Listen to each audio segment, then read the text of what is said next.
அனைவருக்கும் எனது அன்பான வணக்கங்கள்.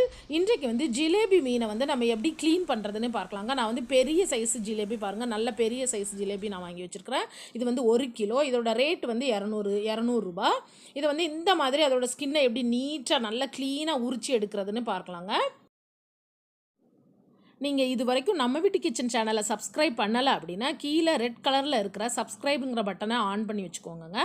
பக்கத்தில் உள்ள பெல் பட்டனையும் ஆன் பண்ணி வச்சுக்கோங்க. அதில் ஆல்ங்கிற ஆப்ஷனை சூஸ் பண்ணி வச்சுட்டிங்கன்னா நான் எப்போல்லாம் வீடியோ அப்லோட் பண்ணதெல்லாம் பண்ணுறனோ அப்போ வந்து உங்களுக்கு நோட்டிஃபிகேஷன்லாம் வந்துடும். ஸோ ஈஸியாக என்னோடய ரெசிபீஸை தொடர்ச்சியாக பார்க்க முடியும். தேங்க்யூ. இப்போ இந்த மீனை எப்படி க்ளீன் பண்ணுறதுன்னு பார்க்கலாம். பாருங்கள், ஒரு பெரிய சிஸ்ஸர் எடுத்துக்கோங்க. அந்த சிஸ்ஸரை வச்சு அந்த துடுப்பு பகுதியை அதோட தோல் பகுதியோடு சேர்த்து நல்லா கட் பண்ணி எடுத்துடணுங்க.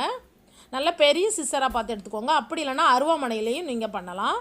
இந்த மாதிரி சைடில் ஃபுல்லாக க்ளீனாக எடுத்துடணும். இங்கே பாருங்கள், இந்த மாதிரி கட் பண்ணி எடுத்துக்கிடணும். அப்புறம் வந்து இந்த சைடில் உள்ள துடுப்பு பகுதிகளை எடுத்துடணும். அப்புறம் இந்த சைடில் உள்ளது. உங்கள் சிஸ்ஸர் வந்து நல்லா ஷார்ப்பாக இருக்கணும், நல்ல பெரிய சைஸ். நான் இந்த மீன் வந்து ரொம்ப பெரிய சைஸ் மீன், அதனால் பெரிய சிஸ்ஸர் யூஸ் பண்ணியிருக்கிறேன். இந்த மாதிரி இதையும் கட் பண்ணி எடுத்துக்கோங்க. இந்த பகுதியை விட்டுறோம், நம்ம அப்புறமா பார்க்கலாம். செவுள் பகுதியை நம்ம அப்புறமா எடுத்துக்கலாம்.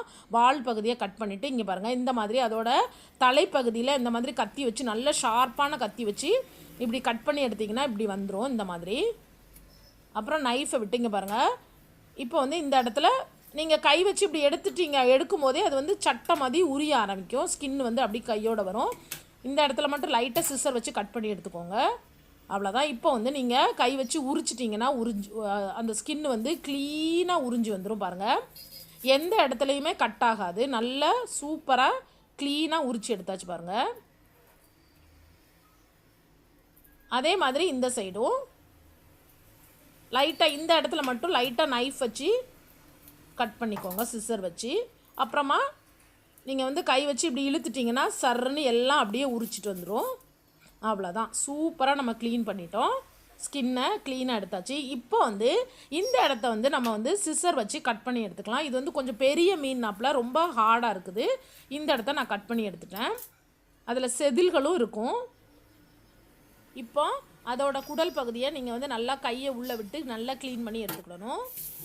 இப்போ அதை நல்லா வாஷ் பண்ணி எடுத்துக்கலாம். நம்ம இன்னும் வந்து உள்ள இந்த செவுள் இருக்குல்ல, சுவாசிக்க பயன்படும் செவுள், அந்த பக்கத்தை வந்து நம்ம இன்னும் க்ளீன் பண்ணலை. இனிமேல் தான் நம்ம பண்ண போகிறோம்.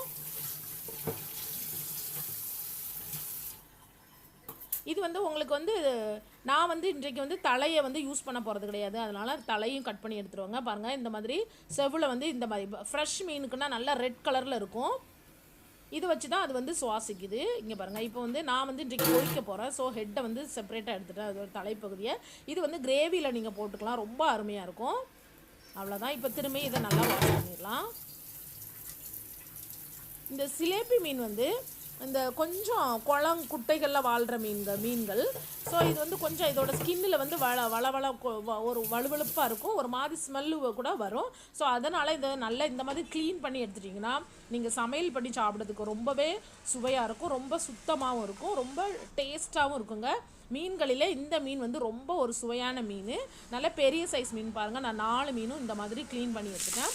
இதை வந்து நல்லா காரசாரமாக சூப்பராக இந்த மசாலா எல்லாம் உதிராமல் சூப்பராக பொரிச்சு எடுத்துருக்க பாருங்க. இந்த ரெசிபி வந்து நான் நாளைக்கு அப்லோட் பண்ணுவேன். தேங்க்யூ ஸோ மச் ஃபார் வாட்சிங். தேங்க்யூ.